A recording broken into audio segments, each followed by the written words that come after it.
अस्सलाम वालेकुम रहमतुल्लाहि व बरकातहू। दोस्तों, ये जो बच्चे हैं पंजाबी बिट्ठल हैं और दोनों अंडू बच्चे हैं। दोनों आदम दांत हैं। 30-30 किलो वेट है।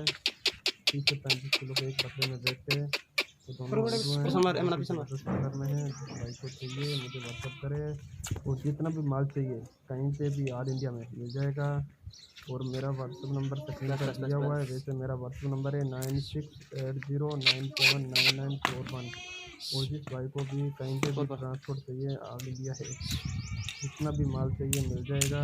मेल फीमेल जो भी चाहिए, जिस क्वालिटी में चाहिए मिल जाएगा। अंडू मेल बड़ी फीमेल छोटी फीमेल जो भी चाहिए लोट का लोट मिल सकता है। और मेरे यूट्यूब चैनल को सब्सक्राइब करें एंड लाइक करें, बेल आइकन के बटन को दबाएं, क्योंकि सबसे पहले खूबसूरत बकरों की वीडियो आप तक पहुंचे। जैसे माशाल्लाह ये जो बच्चे हैं वैसे आपको देखने को भी मिले और लेने को भी मिले।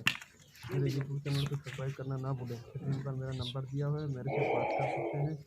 बाटी गोड फार्म और मानगढ़ जिला राजस्थान।